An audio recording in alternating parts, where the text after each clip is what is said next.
Hello, everyone. Semi-retired Bob here. I talk about the carnivore diet, all things related to the carnivore diet, and miscellaneous odds and ends.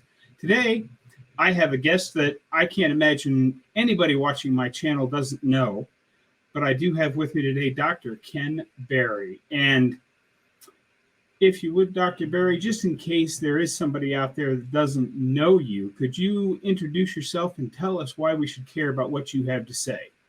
Yeah, I am a family physician. I've been practicing medicine for over 20 years now, and I used to be severely obese and pre-diabetic. And in the journey to fix my own health, I have stumbled upon what we're now calling a proper human diet. That it seems that regardless of what medical condition one has, if they adopt this way of eating, those conditions tend to improve. And so I've got a little YouTube channel and a Twitter. I've written a few books, and I'm on a mission to improve the health of the entire world. Most definitely. Excellent, Doctor. Can you talk for just a moment about why you call it a proper human diet as opposed to anything else?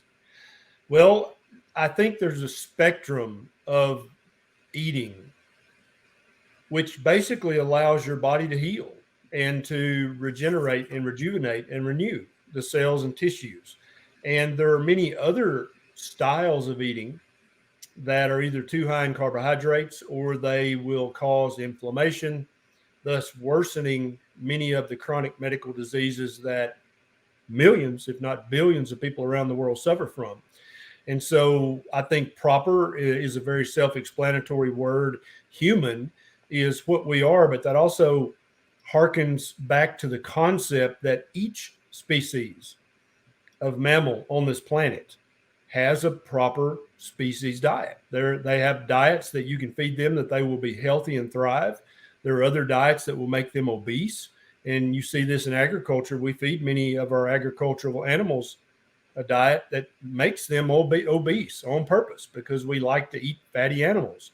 There are diets that will malnourish you. There are diets that will cause you to starve to death. And then diet, I use that word in the context of a way of eating. So you would speak about the bovine diet or the porcine diet. And in the same regard, you would talk about a proper human diet. I don't use the word diet to mean a temporary hack to lose weight and then go back to eating the old way. So proper human diet, I feel like, sums it up. Also, it doesn't sound faddish. It doesn't sound scientific like a keto diet or a Banting diet. I think those kinds of terms are very faddish for a while, then they fall out of favor. But also at the same time, they can be misleading. And so there are several principles of a proper human diet that I have come to recognize. And I just think that term, it fits right. It feels good coming off the tongue. And a proper human diet also feels good going onto the tongue. Excellent. Excellent. So getting into a few more specific things here. You have always said salt your food to taste. Can you explain to my audience just a little bit what that means, why we should salt our food to taste, and how is it that so many doctors out there want to tell us to cut our salt intake, and why you feel that information might not be correct? Every mammal on the planet requires a certain amount of salt, not only to optimize their health, but indeed to stay alive. And many of your viewers may have seen videos of mountain goats or other animals climbing precarious heights, risking life and limb to have access to a certain rock that they can lick to get salt. Every mammal needs this without exception, including human beings. And our tongue has developed over the millions of years to tell us exactly how much salt we need. If you're craving salt, you should eat more salt. If salt doesn't taste good to you, then perhaps you've eaten too much salt recently and you should back off a little bit. It became very fashionable a few decades ago in medical practice to encourage everyone to eat a low sodium diet, a low salt diet. And the problem with that popular fad in medical practice is that there's very little research supporting that at all.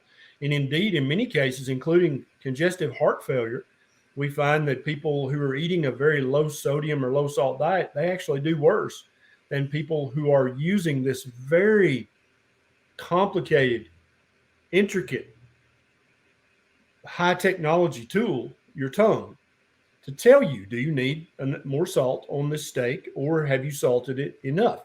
And indeed, that's what every other animal does. If the salt tastes good, they keep licking it. If it stops tasting good, they don't lick it anymore. We should follow that same guideline that has been preserved throughout evolution since the beginning of life on this planet. Salt your food to taste. That way you know you're getting enough salt, but you're absolutely not getting too much salt by doing that. And there's no research that contradicts that. Excellent. Thank you for that. I get on my channel a lot of people that are saying, well, I would really like to do this diet, but I've seen so many studies that show that red meat is inflammatory, and eating too much red meat can cause cancer, primarily colon cancer, but other cancers as well. Would you mind speaking to that for just a little bit on why you think red meat is not actually inflammatory? It's very sad that so many people think that they've seen research proving that red meat is inflammatory, or red meat causes colon cancer, or any other kind of cancer or chronic disease, because the truth of the matter is that they have not seen that research. And there's a very simple reason why they have not seen that research. And that's because it does not exist.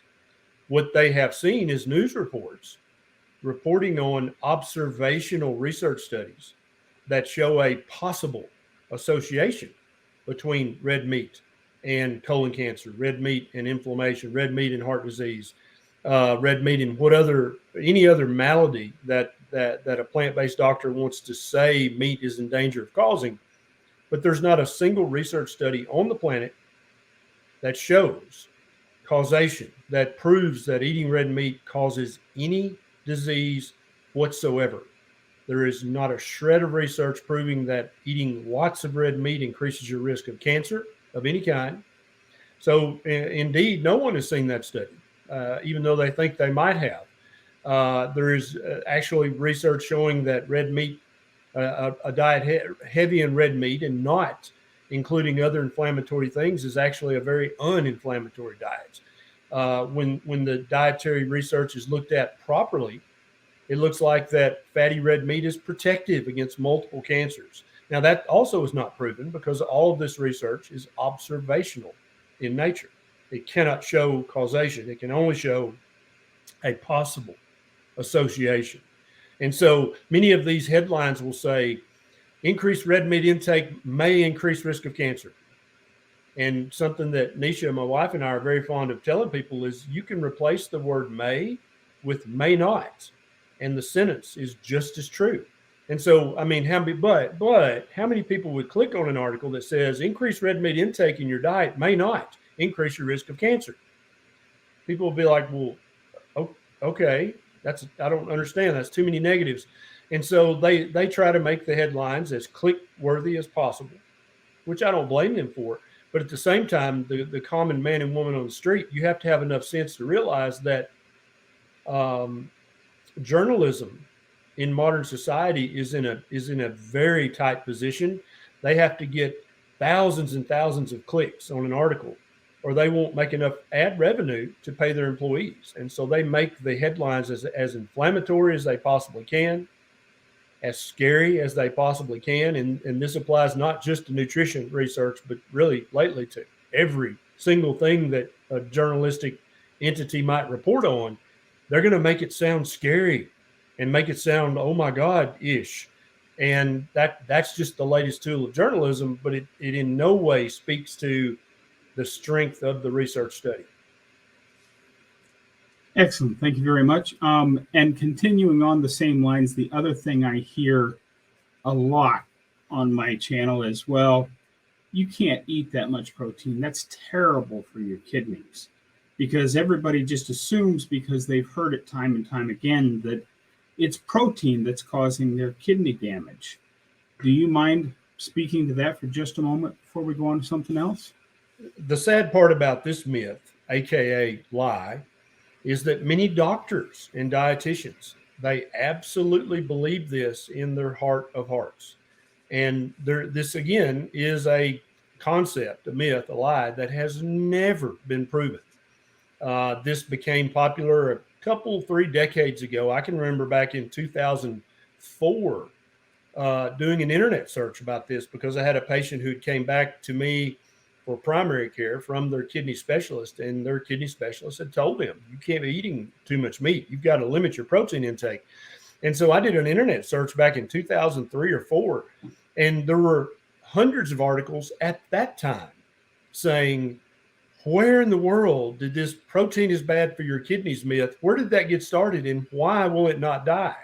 And that was what, 20 years ago, that this myth was already, people were questioning, like, where did this come from? There's no research showing that. This just popped up out of nowhere. And so this is, and so it's sad if just the common man and woman on the street believe it, but it's just awful that doctors and dietitians still believe this, thinking that they're giving their patient good nutrition advice, when in fact they are repeating a lie that has been known to be a lie for over 20 years. There is no research on the planet that in any way shows that eating a diet full of healthy animal protein is anything but good for your kidneys. And in fact, the vast majority of chronic kidney disease, kidney failure, and dialysis is caused by eating too many carbohydrates, leading to hyperglycemia, prediabetes, type 2 diabetes, and all the complications that come from those.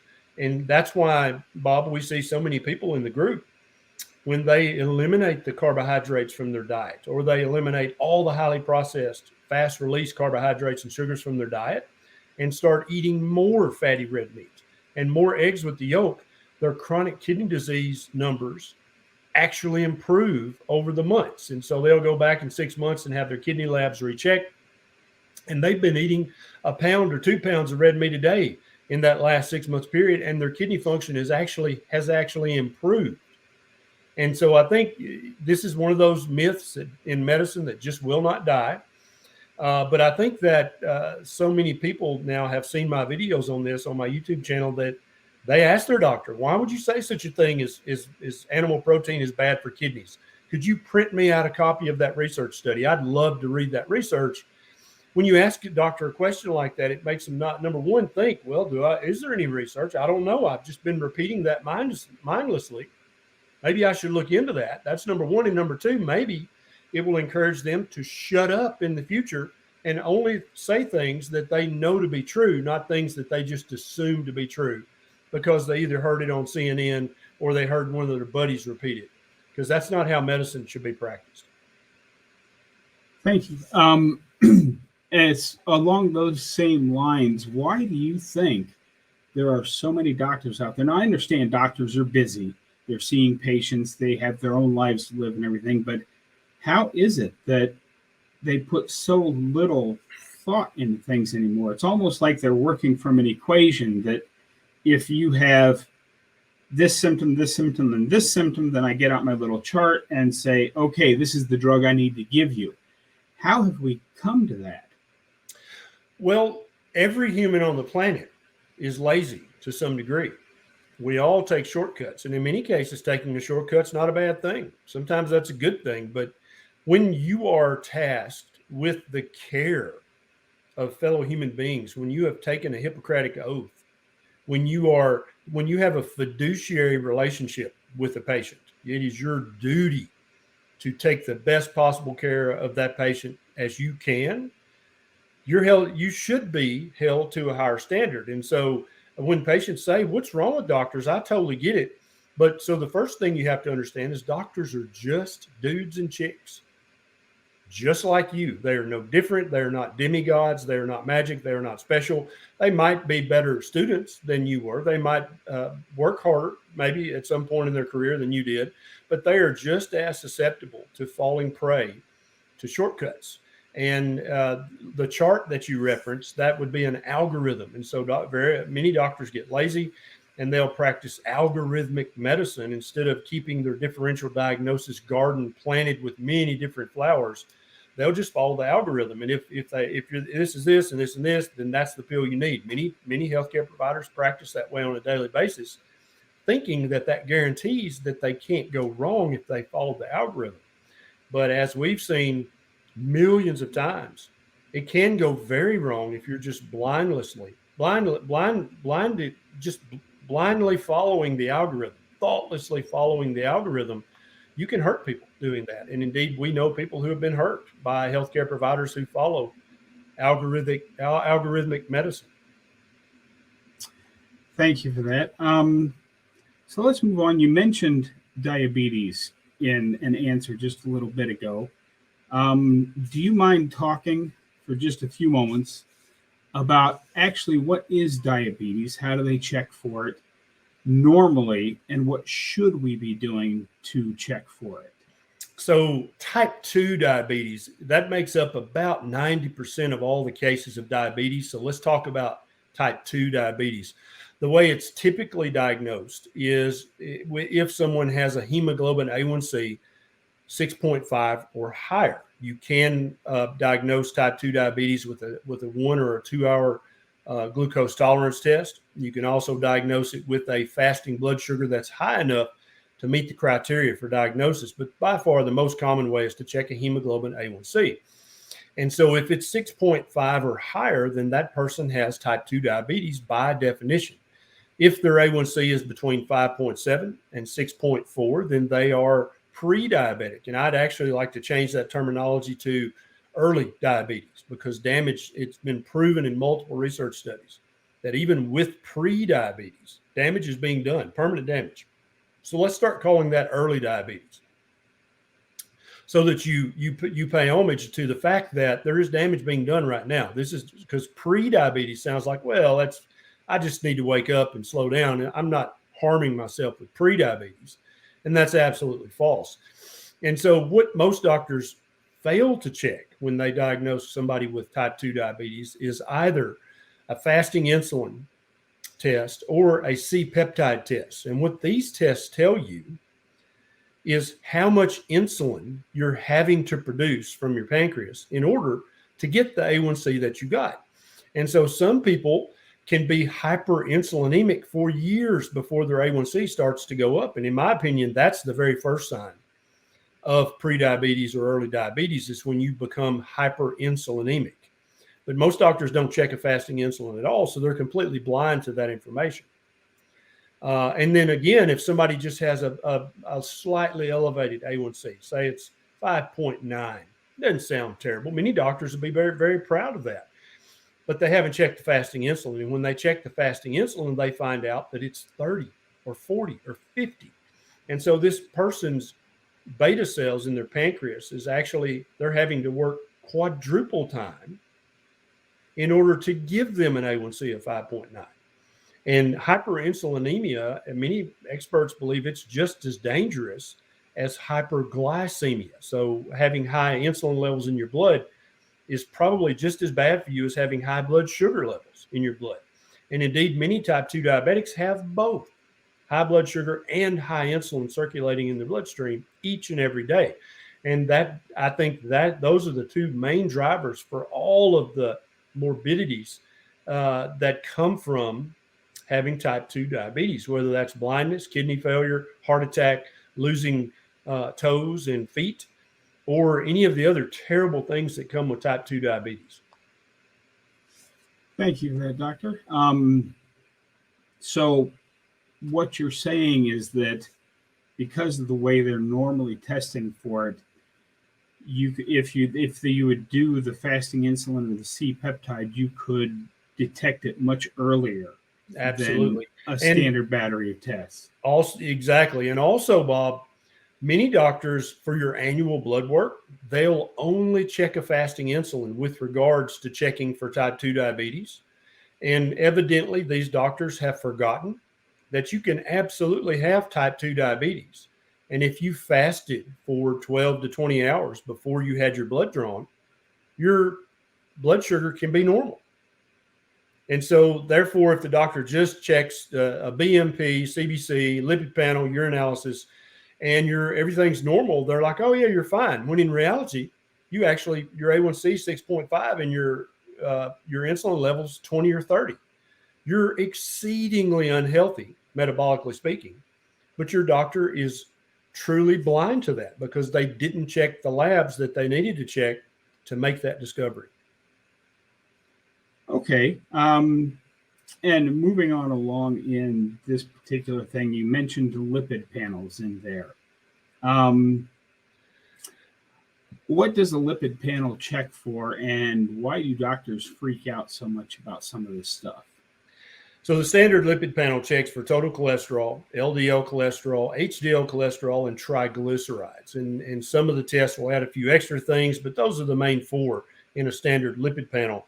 And there was a time a couple of decades ago when a total cholesterol, as long as it was under 300, was considered perfectly normal. And then we lowered that down to less than 250. And then we lowered that even more. And then we started worrying about LDL cholesterol. And indeed, you're seeing the trend shift away. Most doctors now are smart enough. They've been dinged by people who've listened to my videos. They've been yelled at enough about talking about total cholesterol to know that if you worry about someone's total cholesterol, you're 20 years behind on your literature reading. You need to catch up. And if you're talking about LDL cholesterol, then you're probably 10 years behind on your reading. You need to get with it and catch up, doctor. And now we're seeing doctors start to talk about ApoB and talk about Lp(a) and all these other lipid type markers. When in reality, what doctors should be focusing on is your metabolic health. And so more and more research is coming out almost daily showing that if you're metabolically healthy, you have a normal A1C, normal fasting insulin, normal triglycerides, normal HDL cholesterol, that it doesn't matter what your total cholesterol is. It doesn't matter how high it is. It doesn't matter what your LDL cholesterol is. And it still remains to be seen if ApoB and Lp(a) and these other pseudo markers that are still somewhat experimental in nature, we still don't know if they're going to turn out to be a useful, adequate marker for increased risk of heart disease or not. But we know definitively that total cholesterol is any doctor who talks about that being high is currently ignorant. And it's most likely to turn out that any doctor worrying about your LDL cholesterol is also ignorant as well. And hopefully more and more doctors are going to focus more on checking metabolic health markers and stop worrying about these markers, total cholesterol, LDL, ApoB, that really only became popular after studies were published that were funded by the big pharmaceutical houses that sell statins or that sell PCSK9 inhibitors like Repatha and Praluent, or the statins like Zocor, Lipitor, Crestor. These are the guys that made these tests popular. Before that, no doctors even really cared about total cholesterol whatsoever. But now they think that it's fashionable to care about those, even though they don't really tell us anything about someone's chances of having a long health span or a long lifespan. Thanks. And you mentioned statins there recently in that last answer. And are there any actual, we all know that, statins are supposed to lower your LDL, even though there's no research that shows that's beneficial. But do doctors just ignore all of the side effects that are out there? I mean, what kind of side effects can people expect if they succumb to their doctor's wishes and take statins, or even the more extreme ones like Repatha? Doctors are just dudes and chicks, Bob. You can never forget that. You have to remember that. So there are many people in the world who have bought a Tesla car, right? And they just believe that is the best car in the world. And so it's very easy for them to dismiss articles about how Teslas explode into flames spontaneously. And sometimes, their auto nav messes up and they run into the back of a school bus. It's so easy in human nature for us to dismiss things that seem to be contrary to what we currently believe. That same rule holds true for doctors as well. And so if a doctor has accepted as fact that statins will decrease your risk of a heart attack and help you live longer, then anytime a patient comes in and says, Doc, when I take this Lipitor, Crestor, Zocor, it makes my muscles ache really, really bad. Well, the doctor doesn't believe that's true and wants to discount that and wants to ignore that.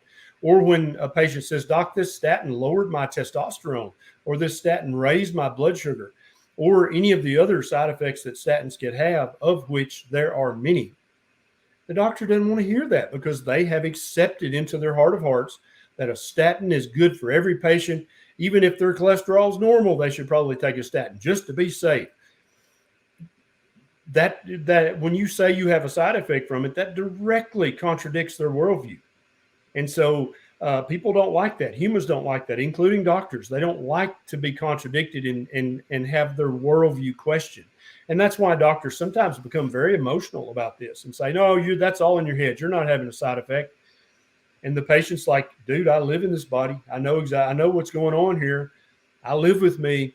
But the doctors don't want to hear that because it opposes their current worldview. And hopefully, if people are honest enough with their doctor about the mental fog that taking a statin gave them, or all the other side effects that statins cause, don't be shy about that. Tell your doctor, I can't take that because of this side effect. When enough doctors have heard that enough times, they'll have to alter their worldview, just like we all do. Even the Tesla driver, when their Tesla goes off the rails and runs into a tree, they'll be like, well, I thought Teslas were the best, but I guess they're not. Thank you. Now to switch gears just a little bit more. Can you tell me why eating lots of fat makes me fat? This is a common myth that most doctors, dietitians, and including most mothers and grandmothers, they believe this. Fat rhymes with fat. So obviously, therefore, eating fat makes you fat, or eating fat will prevent you from losing fat. It rhymes, therefore it must be true, right? And this harkens back to human nature once again. We love things that are easy to remember. We love things that rhyme. We love things that look the same. When in reality, the actual fact is that eating fat does not make you gain fat. And in many cases, eating more fat will actually help you to lose fat. And we've seen this in tens of thousands, if not hundreds of thousands of people who follow my YouTube channel or Nisha's YouTube channel, who have said, well, when I increased the fat, I started to lose fat like crazy. How does that make any sense? And it comes down to the physiology and biochemistry of the question. Dietary fat that you eat is not the same thing as bodily fat that you've stored. We effectively, what human beings do is we break down carbohydrates into sugar, and then we store those sugars as fats on our body. That's where the fat comes from, is from the sugars that are in the starches or in the carbohydrates or just in the sugar itself if the food has sugar added. It's very hard for humans to eat enough fat to cause them to store fat. It just doesn't work that way. Oh, okay. Thank you very much for that. And I've heard recently that there are people out there now telling us that being fat is genetic. Yeah. And this suddenly came about when some of the bigger type 2 diabetes medications had just gotten an FDA approval for the treatment of obesity, or they're about to get. There's a couple others that are working on getting a FDA approval for obesity right now. And so there's nothing that makes people give up quicker than telling them, hey, it's not your fault. It's just in your genes. Right. And when they believe that, they're like, well, there's nothing I can do about it then except take this pill or take this injection. And that's exactly what the big drug manufacturers want you to believe. And that's also the course of action they want you to take. They want you to spend $1,000, $2,000 a month, or make your insurance company pay that a month, so you can take this pill or injection and take care of your genetic obesity. And so there are many principles here that are violated in biology. It takes many generations, thousands of generations for an animal as complex as a human being, for our genes to change enough where something like obesity could become epidemic. That takes thousands of generations. That didn't happen from starting in the 1970s. All our genetics didn't change. right? And so you could make a plausible argument that anybody born since 1980, they might have a slightly increased genetic potential for being obese or overweight, maybe a tiny bit, maybe 0.1%. But no, you can't make the argument that somebody who was alive back when no one was obese. I can remember when I was in kindergarten, there was one obese child in my entire kindergarten grade. One.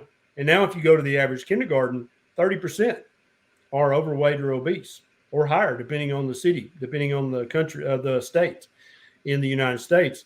You can't say that, you can't blame that on genetics. But if a big pharmaceutical house pays you enough thousands of dollars, as is the case for many of these doctors, then somehow you're able to forget that biology.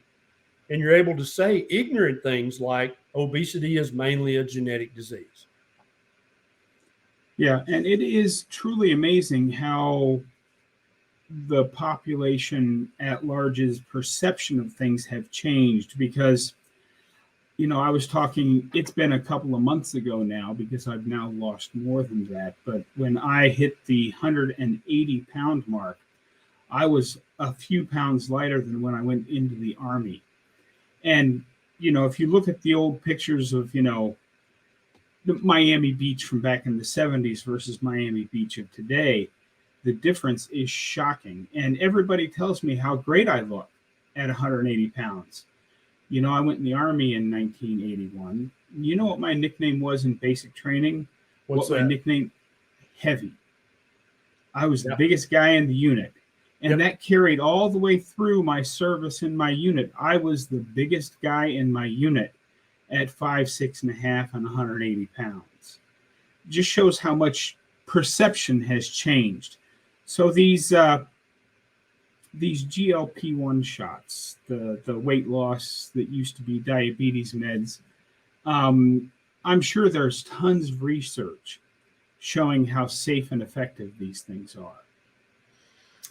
That's funny, Bob. I know you're being facetious. So, and that's an excellent point that everybody needs to understand, because these medications are already very popular, but you can expect them to become much more popular in the next few years, because Big Pharma is going to spend millions upon millions of dollars advertising the GLP-1 agonists to everybody.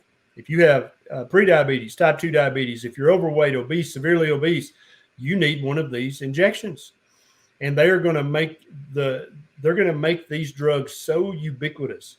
They're going to be just like water in the population. It's going to be more common to take this medication than not to take it, which is sad, because it all hinges on the premise that obesity is a genetic condition, and nothing is further from the truth with regards to that.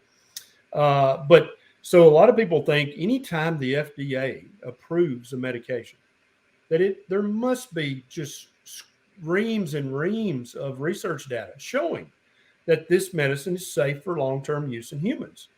That almost seems like common sense. You would almost think, well, they can't even get a drug on the market until they've proven it's safe for humans to take for 5 or 10 or 20 years, right?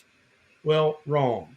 No. So actually, the research is being done right now in men and women and children who have been duped enough in order to take these drugs. There is no long-term safety data for any of these GLP-1 agonists, none. Now, we have some longer-term data in type 2 diabetics who were taking it at a lower dose. But at the current higher doses, there is no long-term safety data whatsoever. We honestly have no idea what these medications like Ozempic and Wegovy, we don't have any clue what they're going to do to someone after you've been taking them for 5, 10, 15, 20, 25 years. It could be nothing. They could be perfectly safe. Or there could be a huge spike in cancer, huge spike in liver failure, pancreatic failure, kidney failure. We literally have no idea.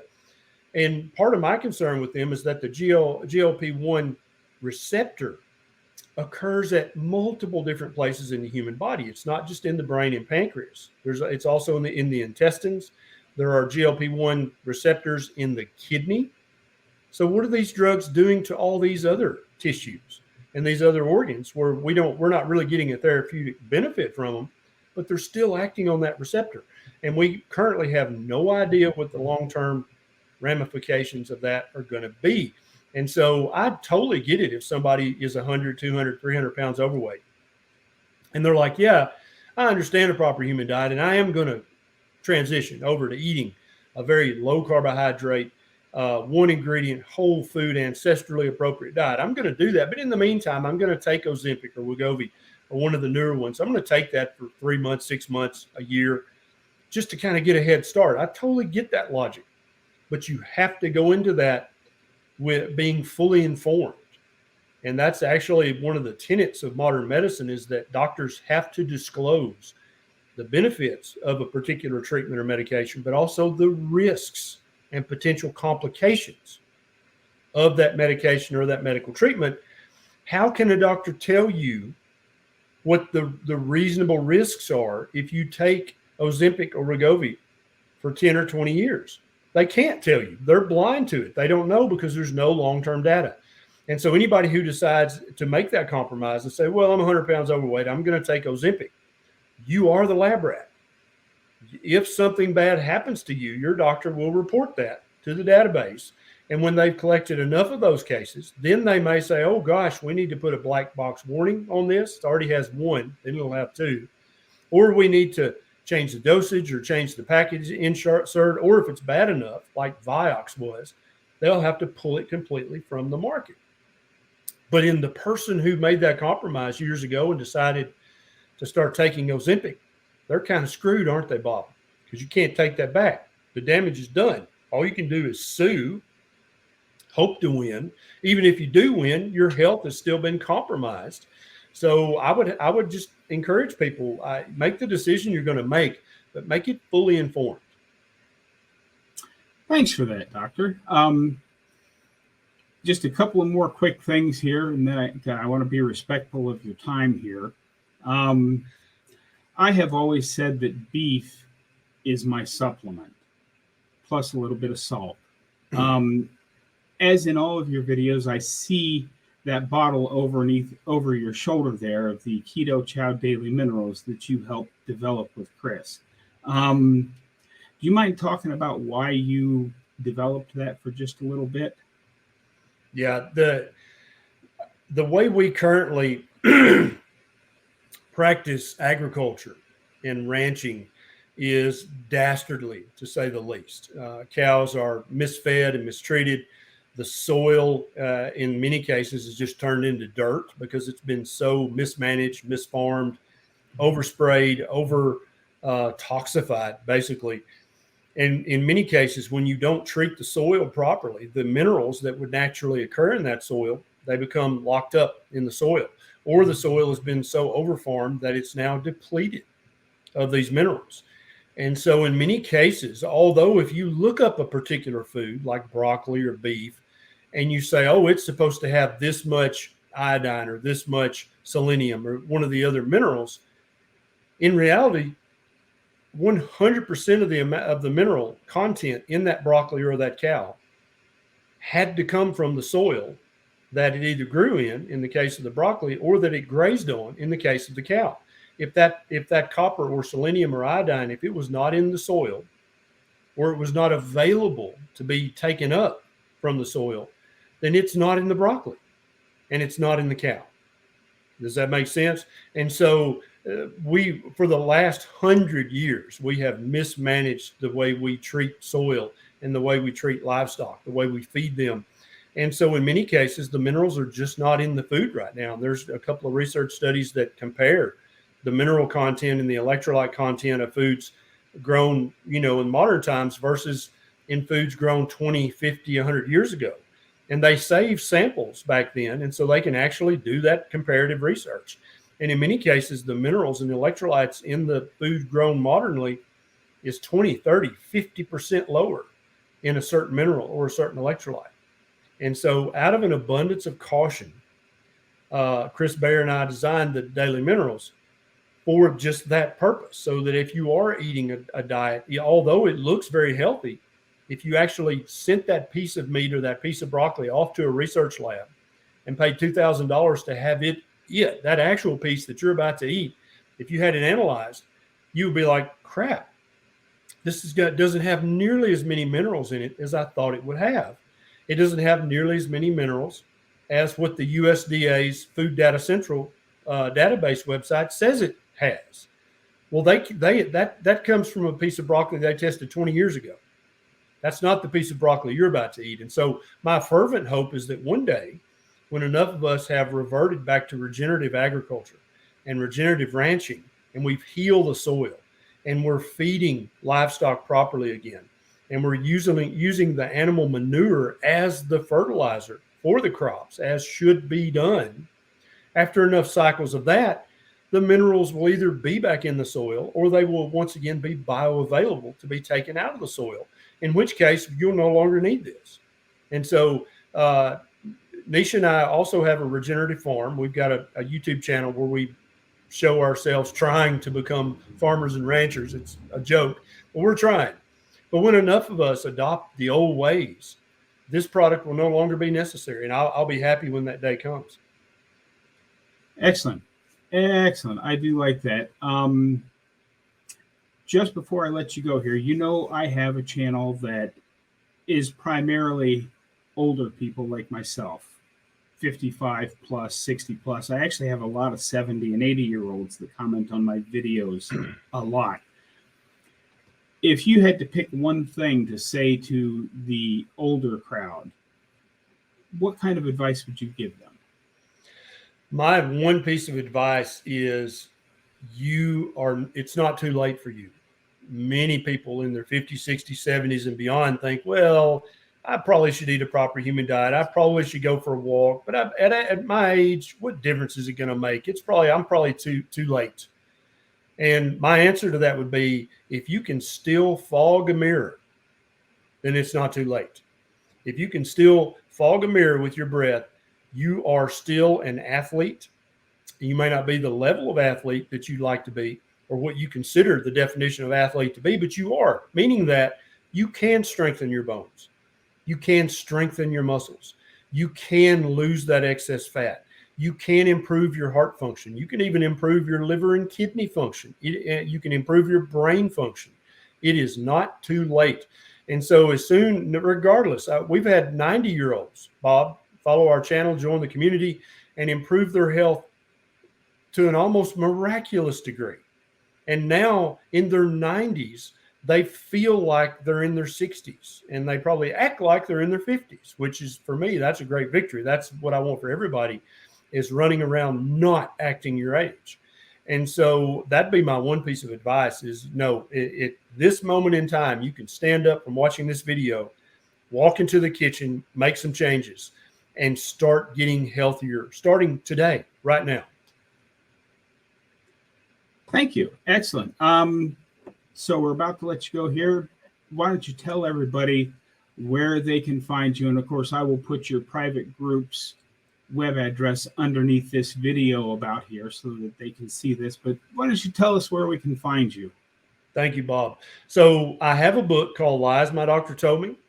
I just came out with another book called Kicking Ass After 50. Me and my friend Zane Griggs wrote this. We're both over 50, but we don't act it. And hopefully we don't look it. And this applies to people over 60, 70, 80, and 90 as well. And so it's written for men, but all of the principles apply for women as well. Also wrote a book called Common Sense Labs. I think you might have a copy of that, Bob, where we explain to you what labs you should ask for, what the results mean, how to talk your doctor into checking a fasting insulin or a C-peptide, how to talk your doctor into checking the tests that you actually need. And then also not only what the normal ranges are, but what's the optimal range? Where would you like for that sweet spot to be where you can enjoy your best health? I have a YouTube channel. I think I've got over 800 videos on there now about various health topics ranging from prostate to breast to colon to every other organ of the body. And I've got many, many videos about a proper human diet and all the principles of a proper human diet. If I'm feeling particularly snarky, you'll find me on Twitter. If I'm feeling lovable, you'll find me on Instagram or Facebook. I'm always out there trying to reach people because my job as a doctor is to help as many people as I possibly can realize their best optimal health and live their best life. That's my job, and I take it seriously. Thank you. Don't run off. Don't forget, everybody, go down in the comments and thank Dr. Berry for his valuable time today. Don't forget to get out there, be 1% better today, tomorrow, every day. Have a great day, folks. I will see you in the next one.